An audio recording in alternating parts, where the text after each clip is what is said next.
The following presentation is brought to you by the Realm Network.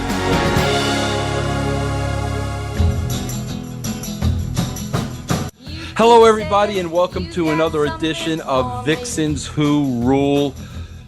Listen, I come on here every week and I say that this is a very special edition, and you know that's just hype. That's just podcast talk. I just say that so I hope you'll watch it. But I've got to tell you, this story today.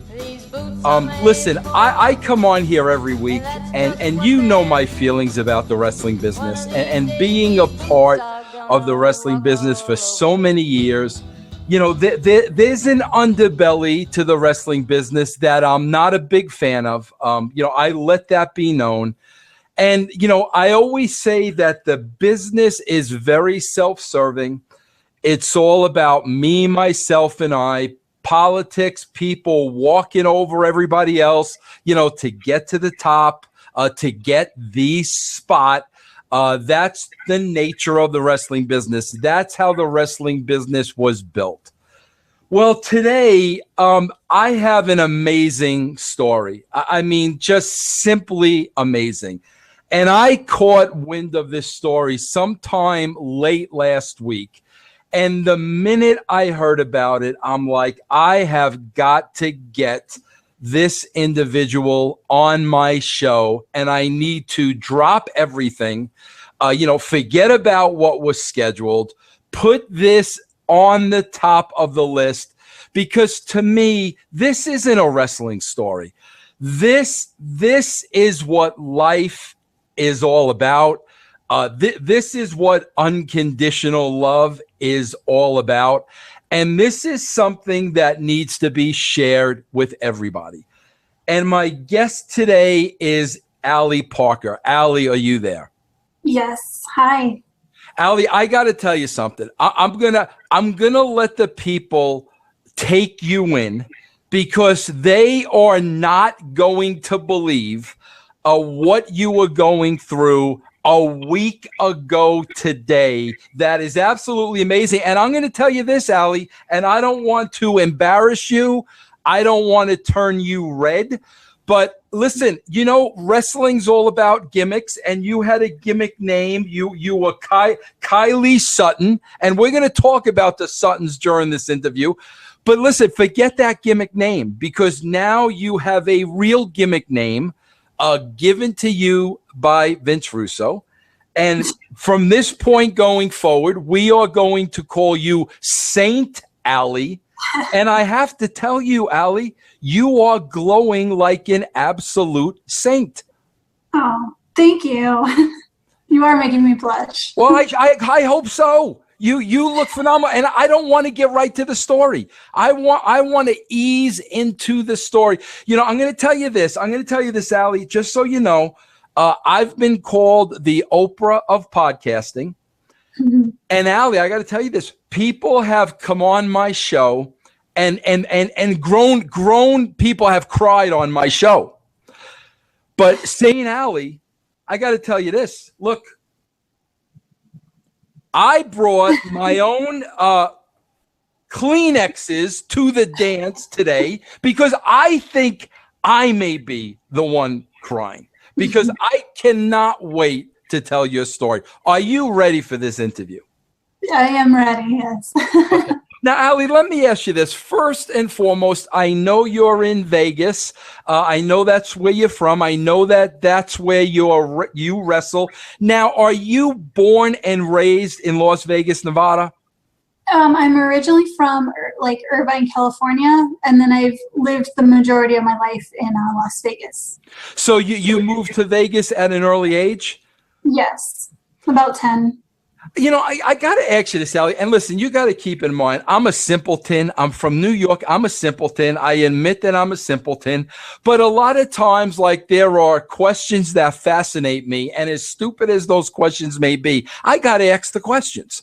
And every time I talk to somebody that's from Vegas, and I have a couple of good friends in Vegas now. I got, the Disco Inferno's in Vegas. D'Lo Brown is in Vegas. My friend Mike Tenay is in Vegas. These are all people from Vegas. But I don't know how, anybody can live in Vegas and like not be like at the casino like every minute of every day. And I know that's naive and childish of me, but like, are you a gambler growing up in that city, or has that just never been important to you? I never really gambled. I mean, we started young. Me and my friends would go out at like 16 to clubs. I remember we went to Dennis Rodman's birthday party. We got in there. We were 16 years old. So we had started doing, party scene stuff early on. So I kind of got it out of my system early. But I never really gambled much. I do like to drink. I like my champagne. Now, I have to ask you this. I've interviewed many women in the wrestling business, and I've worked with, hundreds in the wrestling business. And, Allie, 99.9% of the time, women in the business, Allie, I can hear myself through the speaker. Can you just tune that down a little bit? And another thing, if you can, try to tilt your computer up because it's cutting off like half of your lovely head. There you go. Perfect. And, Allie, I got to tell you this. Like, I know these girls. I've interviewed a lot of them. I could still hear myself. Just turn that down a little. Okay. Is it good? Yeah, can you hear me, though? Yes. Okay. Yeah, that'll work. 99% of the time, I look at the females who, are in the wrestling business, and you can tell. You can tell their story. You can tell they were the youngest daughter, and they were tomboys, and, they grew up, playing with the boy. I mean, you can just tell. But I got to tell you something, Allie. For some reason, I'm not getting that from you. Am I totally off track here, or did you have a completely different path to professional wrestling? Yeah.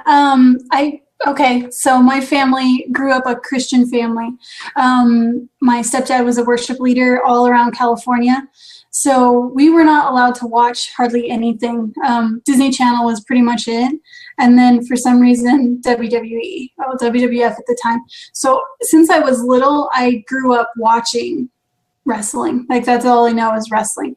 So we would have to clean our room, and anytime a pay-per-view would come, we would decorate the apartment. We'd make cupcakes and themed WWE events every time there was a pay-per-view, or anytime it was on Raw, all of that stuff. So to us, that was the big deal, is to watch wrestling. And I had two brothers, so that was just what happens. I wouldn't say I was a tomboy necessarily. I just kind of was around, like my mom was a tomboy and sports, and I was around it, but I was still girly. But wrestling was a big deal, and that was the main thing for us. And then as I got older, I started finding interest in men, so I kind of dropped off with wrestling. But later on, I met a guy who liked wrestling, and he wanted to be, he wanted to start training. And that's when I started getting some interest, because they were asking for women. They hadn't had any women training. So that's how I got my... Let me backtrack for just a little second, because I'm a little curious about this. I'm a Christian man myself. I'm just curious. Why did your father allow wrestling in the house? I seriously, I don't know, because in the beginning, it was just Hulk Hogan versus, Andre the Giant. And then there's just like the Ultimate Warrior. And then later on, it got progressive, as you know. And I think, later on past, when it really got wild in the Attitude Era, then we couldn't watch anymore. But we went through it. It was a long time before we actually couldn't watch anymore. So I think back and I'm like, wow, that's such an unusual thing to allow. I think because he liked it when he was young, and he, thought it was wholesome and whatever. And then, Allie, I have to answer this question. You look so young and beautiful, and you're sitting there talking about Hulk Hogan and Andre the Giant, and I'm thinking to myself as you say this, this girl had to be 6 months old during Hulk Hogan and Andre the Giant. No, I'm going to be 33 this year. Oh, So you look I've been around 23 for a years while. old, especially coming off of what we're about to talk about. That's amazing to me. Okay, so you start You're getting interested in the guys. One of the guys you're dating is a wrestler. They're looking for women. So, you grew up enjoying it. You basically just said, I'll give that a shot. I said no a couple times, and he just started training. It was like his first training session. I was like, no, this is for him, not me. I'm not interested in this. And I was really into fitness at the time, and I'd lost a lot of weight, so I was feeling really good. Like, yeah, I want to find different ways to work out. And I would watch the training sessions, and I thought, wow, that is a good workout. So I joined because of the workout. I was like, well, if anything, it's just going to get me more in shape. So I never thought I would actually become a character. And once I started, I couldn't stop. It was just like addicting. Allie, that's interesting because you talk about that, you were in fitness and, you thought, it's just another workout for me. No biggie. But listen, once you now start training to become a professional wrestler, it's no workout. Now you're in the ring, you're taking bumps. A lot of the times you're being trained by guys, and the guys want to find out if the girls are tough enough, and they're bouncing them around. When you got to that stage, you had to be kind of second guessing this and say, you know what, this isn't just fitness. This is kind of more physical than I expected. What happened when you came to that point? Well, I had a lot of really cool guys who believed in me and thought that, wow, she could do really well, and I'm tough. I had two brothers who beat me up, so I'm used to like getting beat up all the time. So without them saying, hey, you know what, at times, and I feel like a little bit, they were helping me because I was a little bit of a princess in the beginning. I was like, well, but they would take me aside and really work with me on certain things and, help me get better. I was the only girl for such a long time in that promotion. So, they wanted to keep a girl around, I think, so they worked with me. Now, when you talk about, your two older brothers and your brothers beating you up when you were younger, one of these brothers we're talking about is Ryan, right? Yes. Oh, now Ryan's really going to get a promo cut on by me beating you up when you were younger. But I'm not ready to get to that yet. I'm not ready yet. What's your father, still a Christian man and a minister, what is he saying at this point? Well, my mom, the reason why I went to Vegas is because they split up. So I didn't really have any communication with him.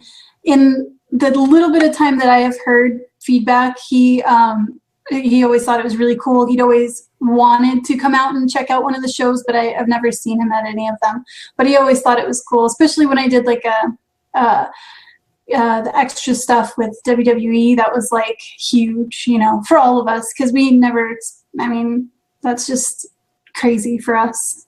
Now, as you're training to become a wrestler, and as you're becoming a pro, is there any point in time where the two older brothers, like there's a physical comeback on your part? Like maybe one day while they're sleeping, do you just kind of hit the room and beat the ever-loving crap out of them? No, not at all. My one brother is way bigger than me, and I wouldn't even dare to touch him because he's like very into MMA. And so my stepdad teaches jujitsu or something like that. And so the two of them are big into that. My other brother is always sick, so it would be really rude to just like clothesline him or something. Now, Allie, I liked you right away. Reading your bio, from a wrestling perspective, because I'm seeing. I love creativity. And I saw some creativity on your bio that I really, really got a kick out of. The first thing I read is that you played a character by the name of Kylie Sutton, and you came from the Sutton family. Tell me a little bit about this Sutton family. The Sutton family was this. Well, I showed up for championship wrestling from Hollywood, just to try and get on. I know they're not booking women for matches, so I showed up, and the first time I was there, I was just a valet with like one of the groups that needed, an extra chick. The second time I showed up, I thought I was going to do the same thing, and they said, "Do you have your wrestling gear with you?" And I said, "Yeah, of course, I always bring it." And they said, "Well, we want to use you as a sister in this hick group." And I was like, "Okay, cool." And it was just a bunch of people that didn't fit in any other area. And they put us together, and we just became the Sutton family. There's a couple, it was really fun. It was a couple different guys in there, and it was fun. I took on like this role of basically, I think her name's Allie Mae from the Beverly Hillbillies. You know what I'm See, I'm drawing now, a blank. listen, Allie, are you making a reference there that I'm a lot older than you are, so I know the Beverly Hillbillies? No, not at all. Ellie, I just don't remember. Ellie Mae, the Beverly Hillbillies. The actress was Donna Douglas, who, by the way, just recently passed away. But go ahead. Well, she gave me inspiration, so that's sad to hear. But yes, I kind of took from her. I can't do the pigtails. I just couldn't. But kind of made it my own, like quirky, kind of dumb, like, oh, okay. And the guys, we were big into moonshine. And so it was so fun. And then as always, something happens where someone wants to leave and they're this and that. And so we kind of ended up not being around anymore. So, Allie, but that character. Go ahead. That character got a lot of bookings. Like a lot of people like that. Both of them, they just love the like Western, like that kind of thing. But that one was cute. I got to go to Alaska with, being that character, because Championship Wrestling from Hollywood is quite, popular. I didn't realize how many people actually watched it. So it was really cool. It was a great opportunity for me. Now, Allie, this seems to be like the first role where you could really, get your acting chops into, where you were really playing a character with the family. I even looked at some of your moves, which I got a kick out of, the second rope bulldog and the calf tie and the ropes. I love all that stuff. But now that you're becoming a character, are you almost now loving the acting part of it and the performing part just as much as the in-ring work? Do you find out that now the more of a character you are, maybe the less physical work you have to do in the ring? How does that work? Yeah, definitely. I think that through all of this, I was still trying to find who I was as a wrestler. And the more I came into that character, I found that I like being funny and with facial expressions. I kind of thought I actually really got into I Love Lucy more again as an adult, because I was trying to find like facial expressions from her that would be good for the ring, because as a valet, that's what you're looking at. You're doing that. And then in my wrestling as well, it's like, that's where I really started to, because I'm not some amazing wrestler or some huge athlete, but that part was definitely where I was headed. Had this situation not happened, that's where I would be moving towards more of just me and my like silliness coming out. And yeah. Did you, I got to ask you this, Allie, because again, you're beautiful. Listen, I got to tell you, when I tell you beautiful, I got to tell you this because I got to tell everybody this, okay? Listen, I've been married for almost 32 years. I've got 3 kids, 28, 25, and the other one's going to be 20 now. So I'm harmless. But when I see a beautiful girl, I like to tell her that she's beautiful. But the reason why I bring that up is, coming from California, moving to, the showbiz capital of the world in Vegas, being as beautiful as you are, did you ever have any ambitions to be an actress? No. I am not a good, you know what? I took theater and I failed miserably. I find that hard to believe. I was very shy when I was little, and I think wrestling helped with getting me more out there, because yeah, like that's yeah. Acting is probably now. There's a few things that I'm like, yeah, I could try for that. But now, like, I mean, wrestling was always the thing I was interested in. Yeah, Allie, I want to ask you this because I'm always curious with this, especially when I see, girls like you, and I've interviewed several that when I look at you, I see something special there. And, I worked for WWE, WCW, TNA. I worked for them all. And I sat down and talked to hundreds and hundreds of hopefuls. And I always knew like when there was something there and I was able to kind of pull that out and plan it. I look at you and I see there's something there. I see it. So that's why, like, I'm always just fascinated by. So now explain to me how you get the opportunity to go to WWE as an extra, so to speak.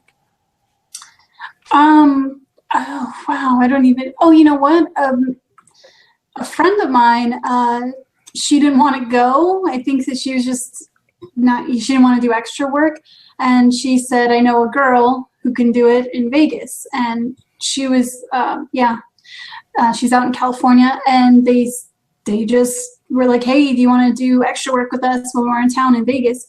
And I put my stuff on WWE, the casting stuff for the longest time, and I never got anything, but I did it, and I went to 2 towns. I did Vegas and Arizona.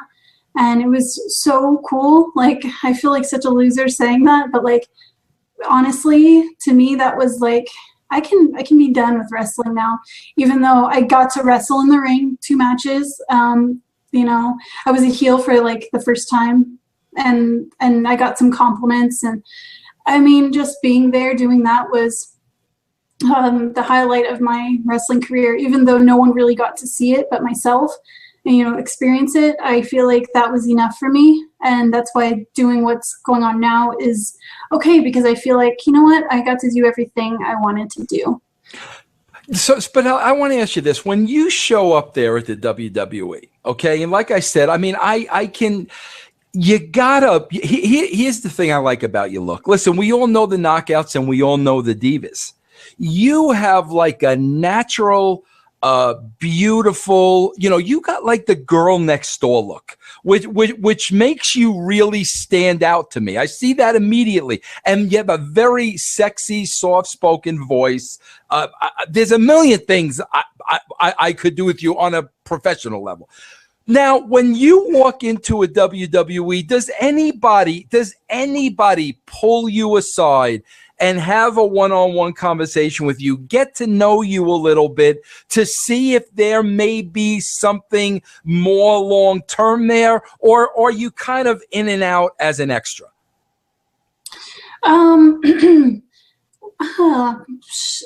I would just say, I mean, some of the wrestlers were really cool. They sat down and talked to us, but pulling me aside individually, no. But I did notice a lot of like some of the divas looking at me.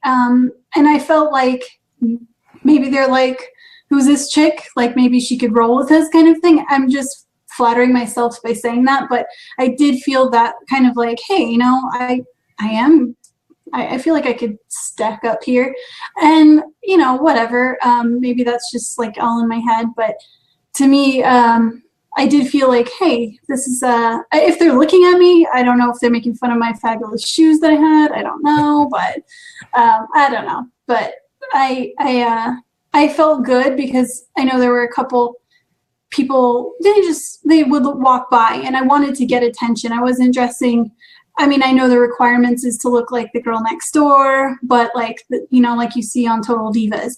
And I definitely made myself look that way in my outfits, and I felt like I was in great shape at the time. So to me, I feel like I could have, the looks were because I looked the part, I feel like. So, I think I'm a little too old for what they're looking for, and that's maybe it. And then my in-ring maybe isn't as great as they need. Allie, I got to tell you something. Listen, between me and you, you're being very modest, and I admire and respect that, but I'm about to blow the modesty out the water just so you know. So like I'm giving you fair warning. Now, Allie, you put in 8 years, right? You had about 8 years of training as a wrestler, correct? No, it's about 5 to 6. Okay, 5 to 6. Okay. Okay. Now, a couple more things. I want to ask you: is Allie? Was that your birth name? Was that a middle name? Was that a nickname? Or where does that name come from? I just thought it was a cute name. If I ever had a daughter, it might be something that I would name her. I just thought that was a cute name. So Allie Parker is your stage name? Yes. Would you mind telling me your real name? Rachel. Rachel, because I was going to say, because Allie is a great name. That's why I asked you, where you, if you were born by that name. But and for a little girl too. I mean, that is a beautiful name, even though Rachel's a nice name too. Okay, here we go. Now. Very biblical.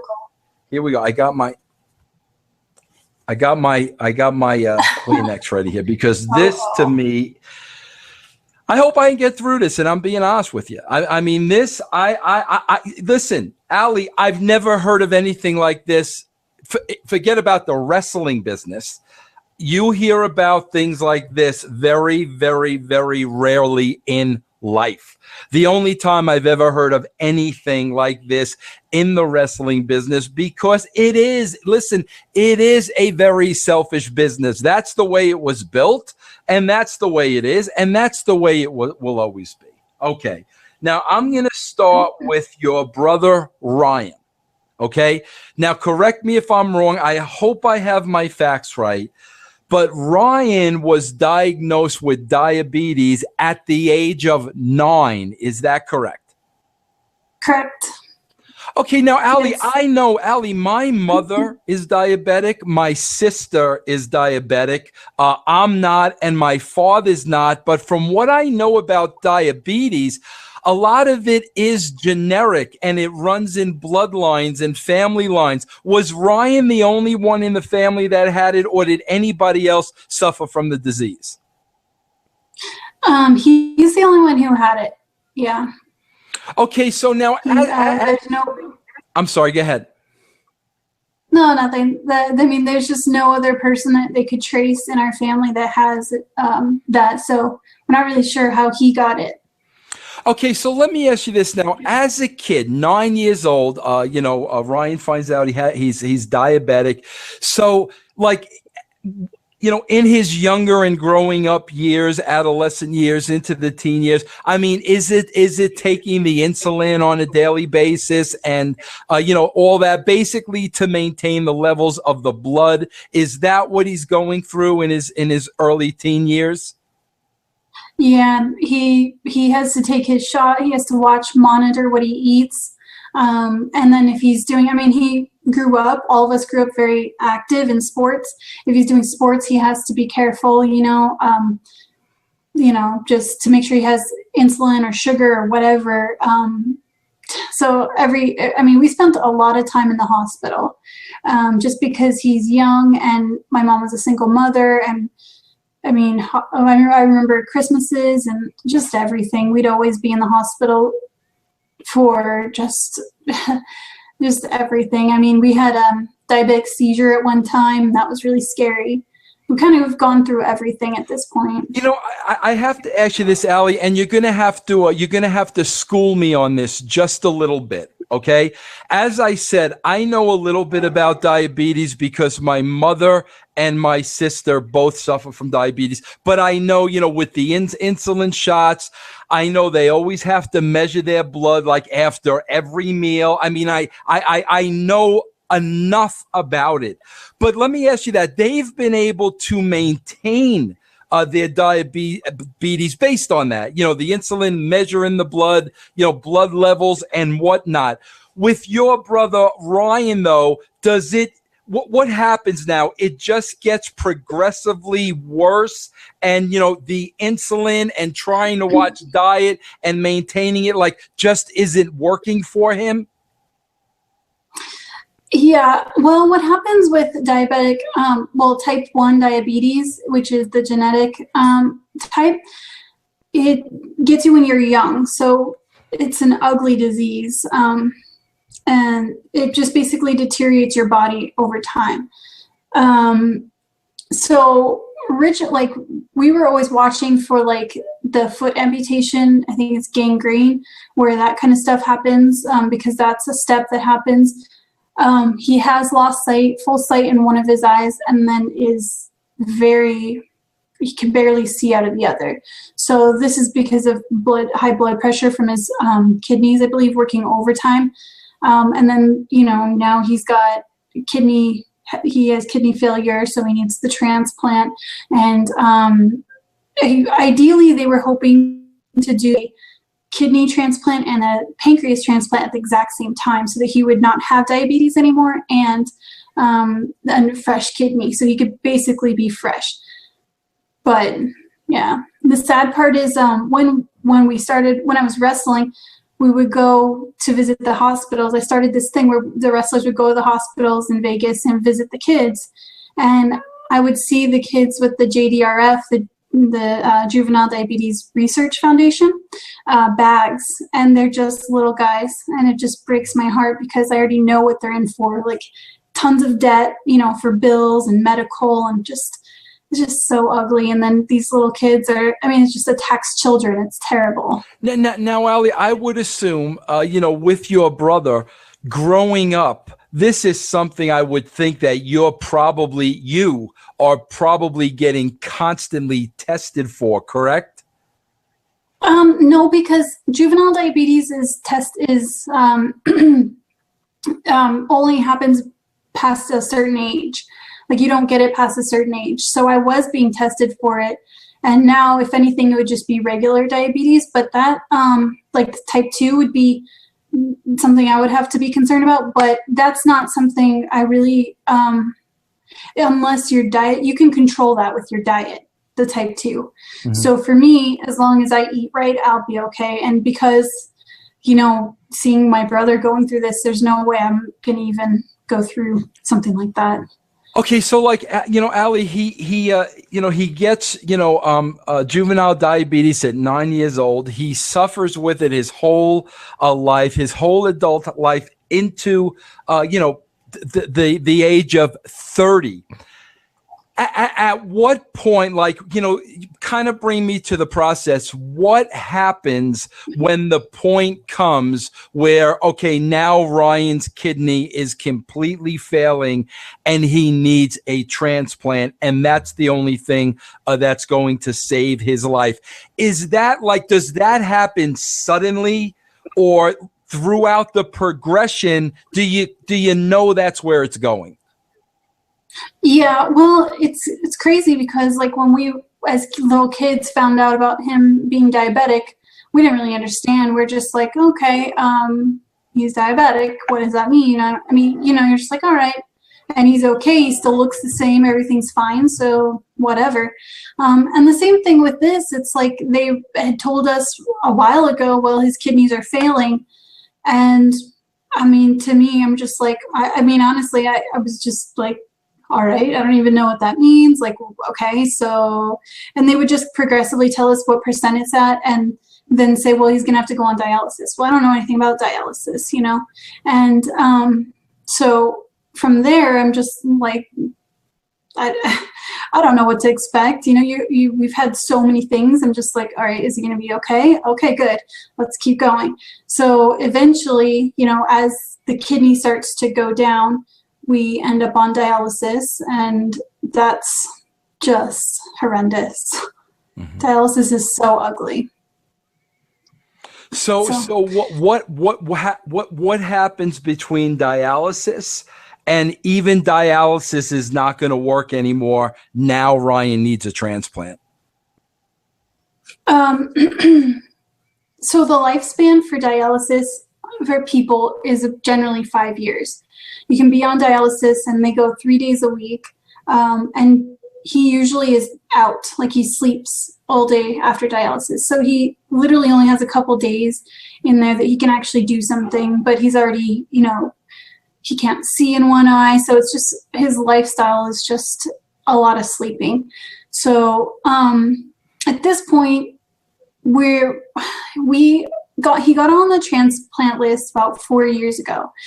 And they basically we couldn't get the insurances figured out. So finally, last November, he was finally on the transplant list to get a donor.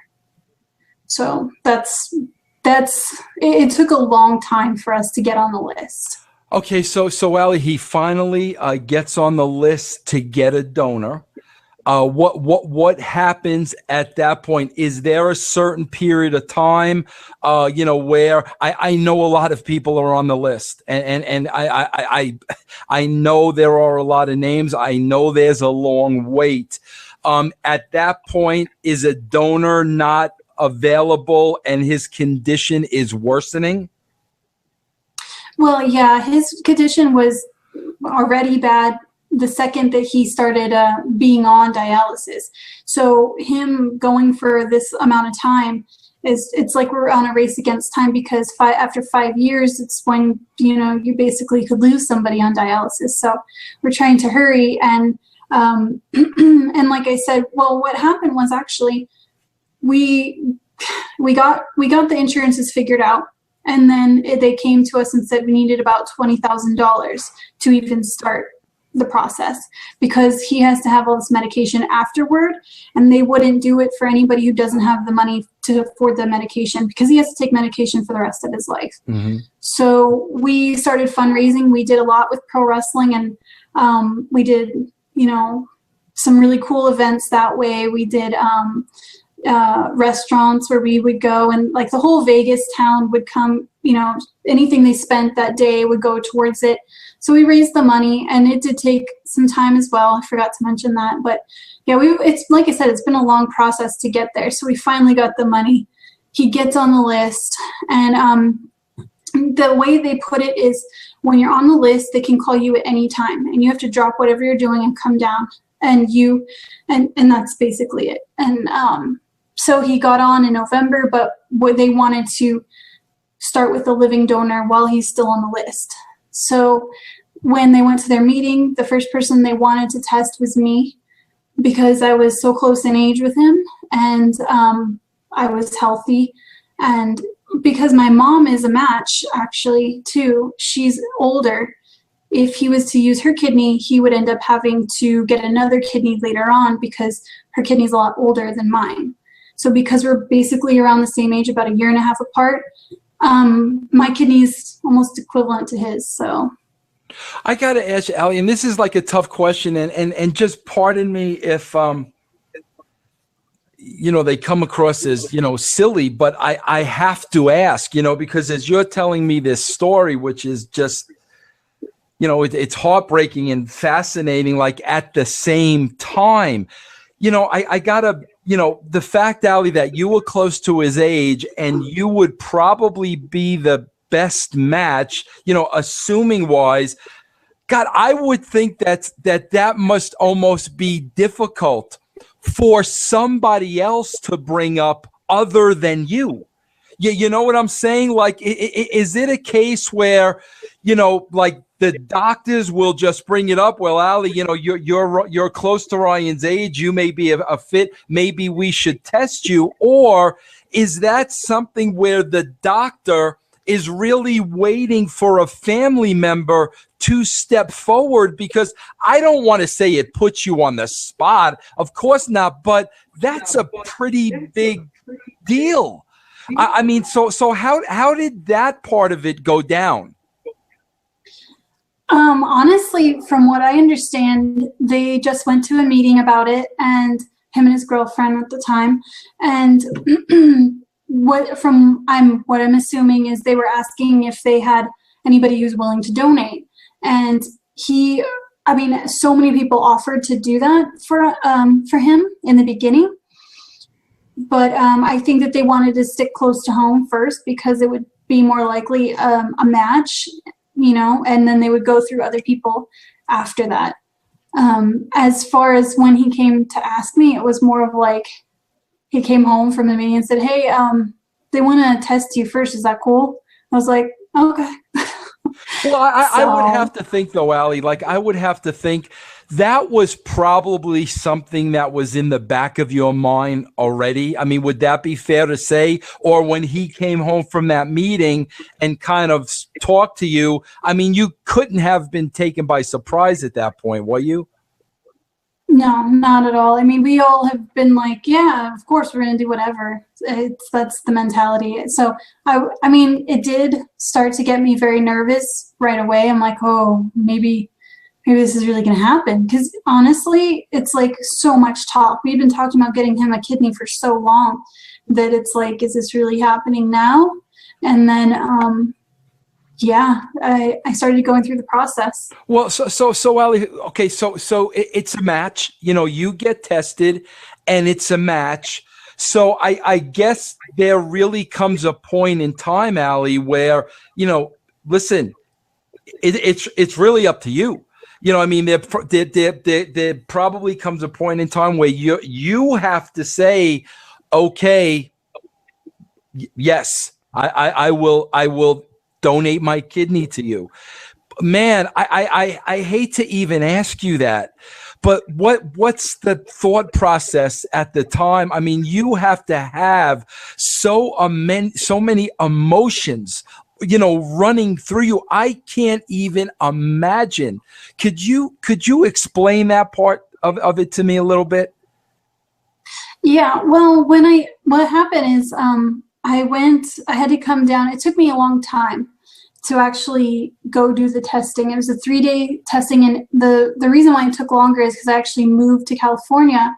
I had moved in with my now later boyfriend, but I moved in with him in the time period, and I had to travel back and forth, and I just took on this job. It was 6 days a week. So for me, it was just getting the time to get out back to Vegas and for 3 days with 3 days off. From there, that meeting for 3 days was so much blood. And I think there's pictures in some of the videos that have come out. There's a ton of blood they took. They asked me so many times now, you can get out of this at any time, you just tell us. And they basically said that they would cover it up to make it sound like something else was wrong as to why I couldn't donate. There's something in me that I couldn't donate. So they would cover me so that I wouldn't look like I didn't want to do it. And the thought crossed my mind a few times because it's scary.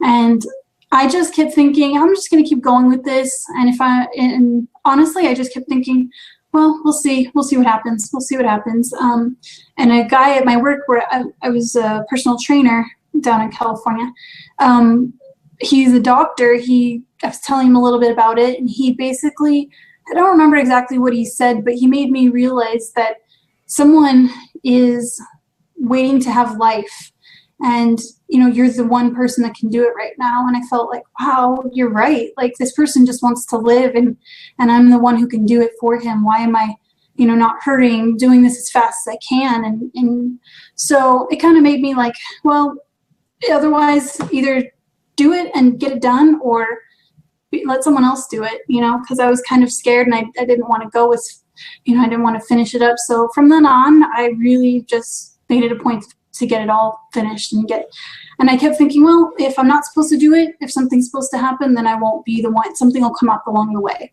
Nothing ever came up. So Allie, let me ask you this. And again, my questions are totally naive. So you're educating me, and you're educating everybody listening to this show.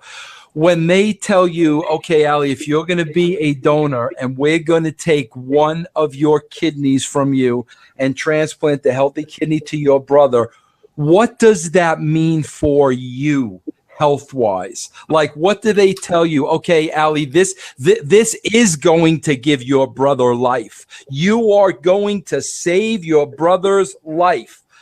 But what does this now mean for you and the rest of your life? Well, one of the first things they said was, they said my diet and everything is going to be fine. And I did look up a few people like that are my age, you know, fitness wise, because fitness is important to me.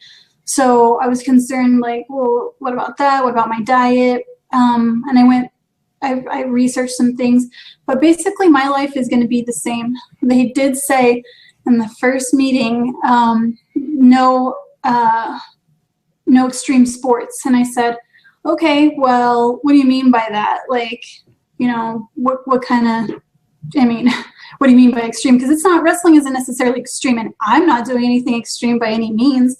I jump off a second rope. That's the most I do. I'm not like intense.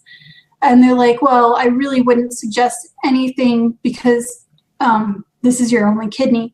Now, the good thing about that is that if something does happen to my kidney, I'm at the top of the list because I donated. So that's a question I was going to ask you, Allie, when you talked about not being able to wrestle again, that was my thought. My thought was, well, they removed the kidney, so there really couldn't be any danger there. But the danger is in you have one good kidney now, and God forbid something happens to that. That's the danger, correct? Right. And that's why I can actually wrestle. I would just have to have really simple matches. And honestly, the only reason why I wouldn't wrestle again is just because I don't know that, stuff happens. My last match, I got kicked in the face and knocked out, like literally out. And I regained and we finished the match. Okay, fine. But bruised lip and everything, that wasn't planned by any means. It was supposed to be a kick to the chest. Instead, it was a kick to the face.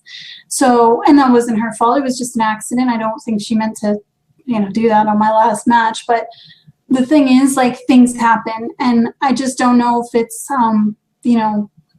especially where I'm at right now, it's a lot of strong style women. Women are trying to show how strong they are. And, so it's like, for me, I'm a little bit on the other side where I'm like, hey, let's be comedy and fun. Hey, Allie, let me ask you this. Now, when you're a match, you make the decision, I'm going to do this, right? We're going to transplant it into Ryan. But do they tell you, Allie, like, I'm sure there isn't 100% chance that this is going to work. Am I right? So in other words, could they literally take your kidney, transplant the kidney, and the transfer not be a success? And like, kind of like at that point, like what would have happened? Definitely yeah. Luckily that didn't happen. I don't know. I guess it would have just been, I have no idea. That's a great question. I have no idea how to answer that. But they tell you that, though. I would assume that we can't. They can't guarantee anything. I would have to think, right? Right. And they also told me 1,000 times that I could die from this. I was like, I understand. You're freaking me out enough. I don't need to hear this anymore. That's just. Allie, I don't know. This is sainthood. I'm not. This is legitimately sainthood. You took from your own body to save another life, and doctors are there telling you, oh, by the way, you could be the one that dies on the operating table. Listen. At any time, did the severity of what you were about to do and your decision, did it overwhelm you at any time? Yes, a lot.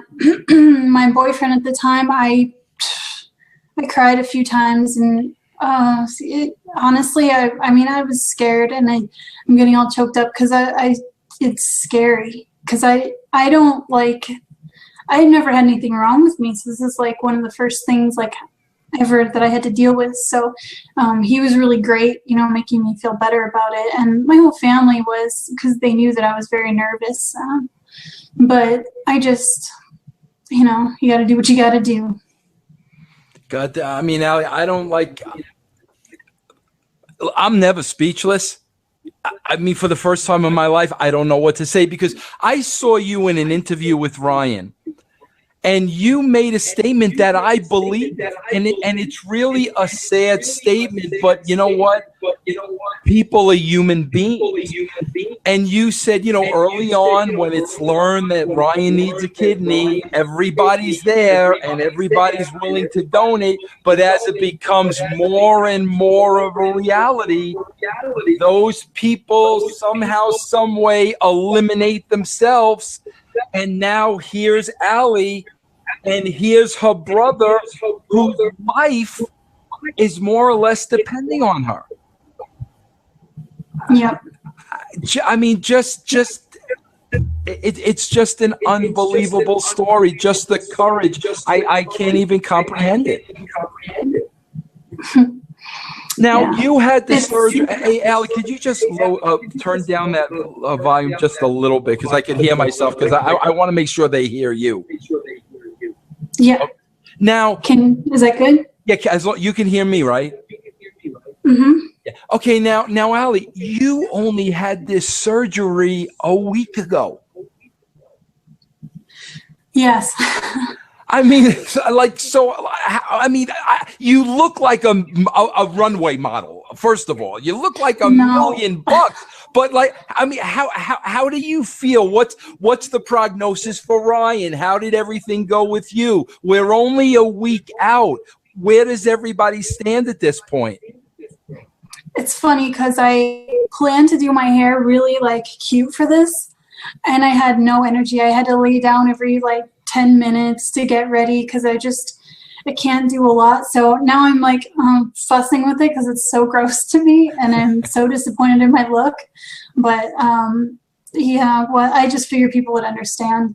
But man, coming out of it, I had problems with the anesthesia. I guess the gas in it will rise and get in your shoulders, and that's my biggest issue. It's been so painful in my shoulders and things.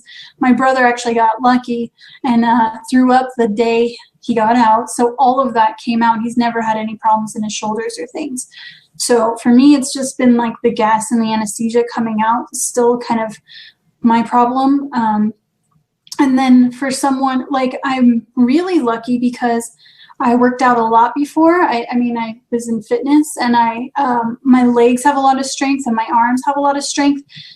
So I overcompensate. I use those more. Obviously than my core, but my core is just shot. I can't sneeze without being in pain. I can't, I'm bending better now, but it's very painful because I have 2 dots and then a cut down below where my bikini line is.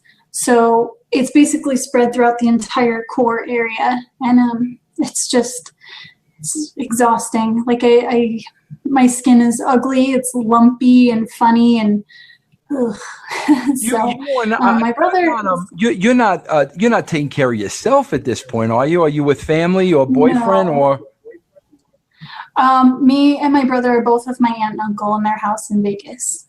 Okay, and how is Ryan doing? He's doing okay because he got the anesthesia out of him. But does the kidney need to be functioning for a certain period of time for them to deem it a success, or how do you know? Yeah, he had to stay in a lot longer than me. He just got out 2 days ago from the hospital. What they had to do to test to make sure it was okay is that the kidney he had to pee no blood. Because blood in there means it's flushing, So he is good there. He's doing a lot better. He just still has his other issues. He has so much he has to worry about from moment to moment. It's not even just a daily thing. It's his how much he pees, how much he eats, what he's eating for diabetes. He still has that. He's allowed to eat a lot more after being off of dialysis, so that's exciting, but he still has to pay attention to what he's doing. He has a lot more medication for the first 2 months to make sure that the kidney, doesn't get infected or anything like that. And then from then on, he has to take 3 pieces of medication, for the rest of his life. But aside from that, he's also still dealing with his vision, where he cannot see very well. So while he's still, he has the kidney, he's still dealing with a lot of other things that are difficult. but he does have so much more life than I've seen in him for a long time, because dialysis just, it just, it kills you.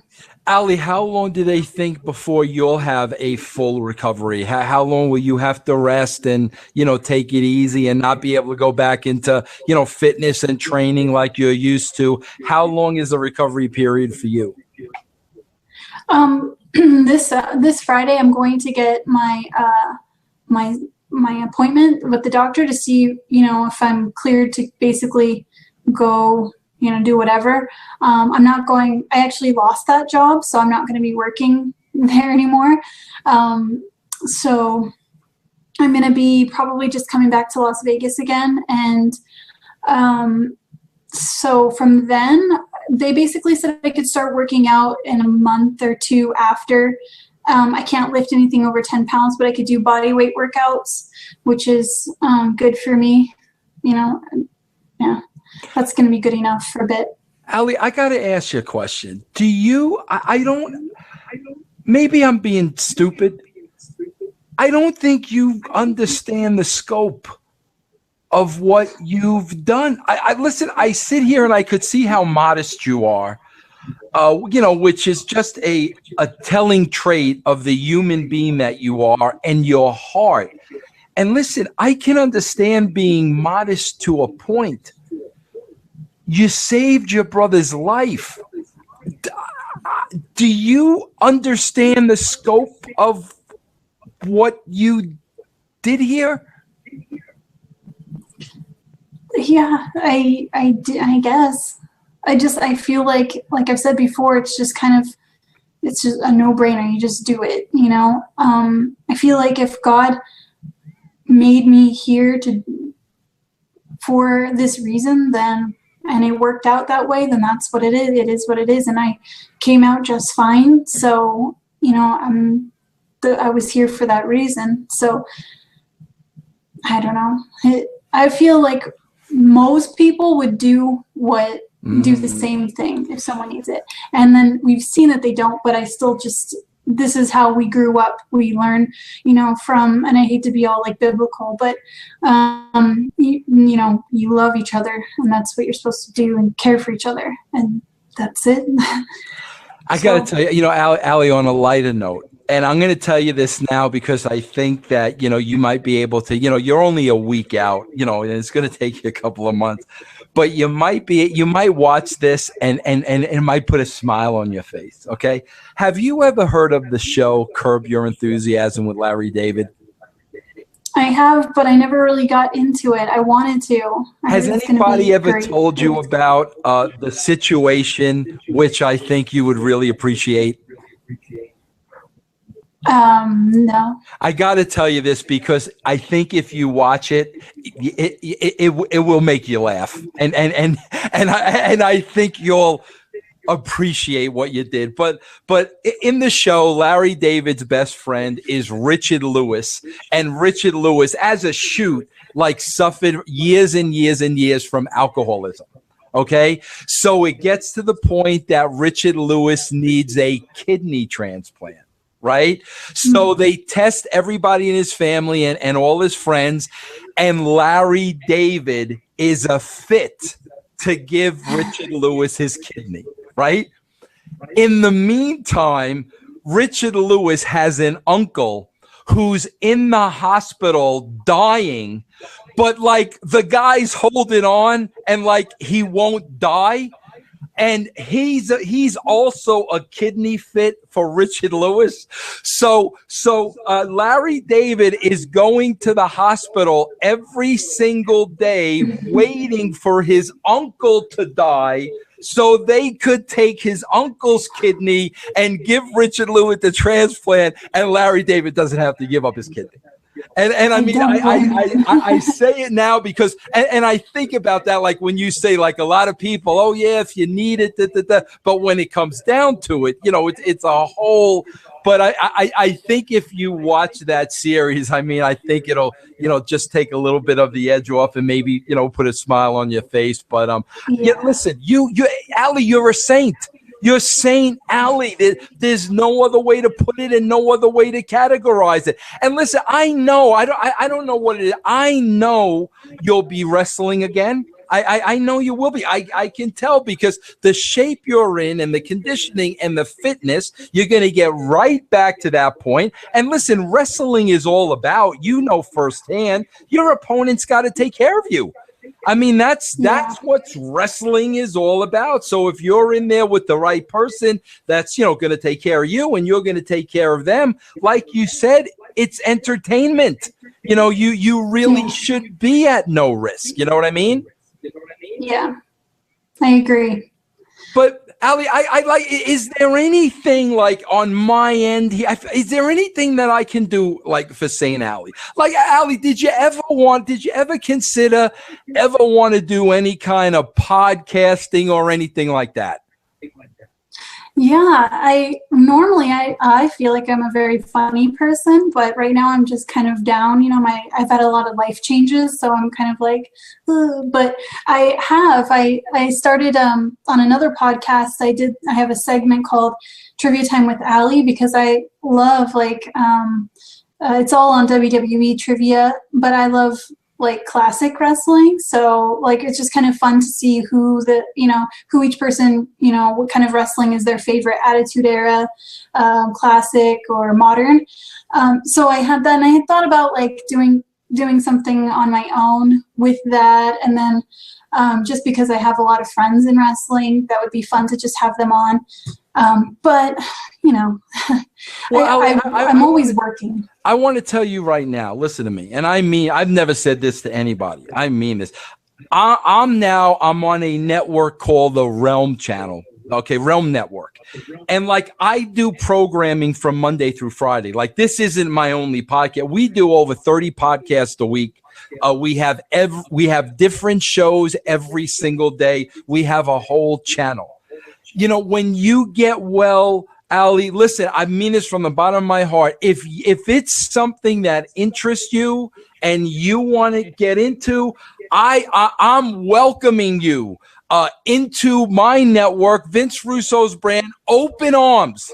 Open arms, Allie. The world's your oyster. You can come on my channel. You can have any kind of a show you want to have. I mean, the world is yours. But I want you to know that. And seriously, if you feel it's something that you want to do, I want you to take me up on this. Because listen, you know what? You said it before. Life's all about giving. Allie, it's all about giving. It's all about loving one another. I say that all the time. I'm a Christian guy. Listen, you know what I feel like now, honestly? Like I should take my kidney and give it back to you. I mean, that's how I feel. So, podcasting, doing something you love, anything, I want you to know, please. If there's anything you ever want to do, I'm here. You just got to give me the word, and I will set it all up for you, and you would have nothing you ever have to worry about. You're so nice. Honestly, that excites me.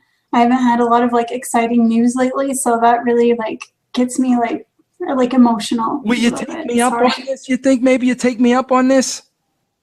Yeah, probably. Now, Allie, let me ask you this. Is there anything like me, my listeners can do? Is there any fund, maybe they can contribute to? Does your brother need anything? Like how can we help from where we're from right now?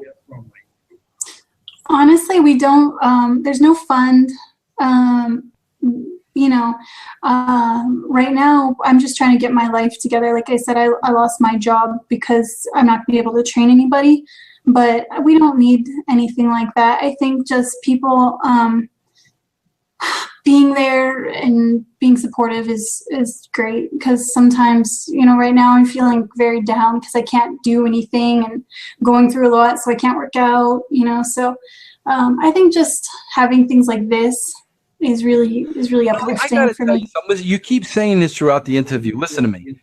If that's what you look like when you're down, then you need to come on my show when you're up, because I can't imagine, I can't even fathom what that looks like. If I'm looking at down and the hair isn't done and you're weak, I can't even imagine what you look like on a good day. Well, thank you. I appreciate that. And you know what? I am more exciting and more fun, I'll tell you. Well, Allie, and I mean this from the bottom of my heart. Listen, I'm going to stay in touch with you, and I mean that. I'm going to do you mind if I do that through DM? I got your email address now. Do you mind if I do that? Not at all. I would love that. Okay, and my offer is on the table, and I'm going to keep reminding you of it as you're feeling better and better. I think you'd be great at it. I think you got a great personality. I think people would love to talk to you. I think you can make a living out of it, and I'm going to keep reminding you of it. But you know, Allie, I just want you to know your story was such an inspiration to me. There are times when I get so down on wrestling and the people in wrestling and the politics, and then something like this comes along when all that stuff doesn't matter. I mean, this Allie, is the stuff that really, really changes people's lives. And you're a godsend. I mean, you're a godsend to us. And this story and letting us know how we should all be. It's all about putting others before us. And you're a living, breathing example of that. And I want to thank you for inspiring me. And I know you've inspired everybody that's heard this story. And, you know, St. Allie, I mean, I love you. Listen, I just met you. I could tell you I love you from the bottom of my heart. And I will never forget this interview. And I will always come back to this interview to remind me that this is what it's all about. So from the bottom of my heart, I just thank you for being you and being a shining example to me and everybody else. Thank you. You're too nice, honestly. Oh, Allie, please. You're going too far here. I'm not going too far at all. And like I said, listen, I want to stay in touch. How can people, Allie, I know you have the Twitter. If people want to stay in touch with you and your story, keep up with Ryan and see how Ryan's doing, how can they do that? Let's say Facebook, Facebook / Allie Parker Wrestling. Should I spell that out? No, that's well, it's ALLIE, correct? Mm-hmm. Yeah, Allie Parker Wrestling. And what is your Twitter handle? The Allie Parker, THEE, ALLIEPARKER. Okay. Well, Allie, listen, I want to thank you. I don't want you to go anywhere yet because I want to give you a personal thank you before I end it. So I want to wrap up, with everybody that watched. And listen, man, I've done hundreds of these and you guys know it. A lot of you have seen them all, but I can tell you none of them have meant anything. It's all wrestling. I don't like to curse. I'm a Christian guy. It's all wrestling bullshit. That's all it is. It means nothing in the big scheme of things. This is what it's all about. When I talk about putting others before yourselves, this is the ultimate sacrifice. And I hope you watch this interview. I hope you share it with others because this needs to be an example to each and every one of us. So I thank you for joining us. I thank God for Allie, and I will catch you all on the rebound. The preceding presentation was brought to you by the Realm Network.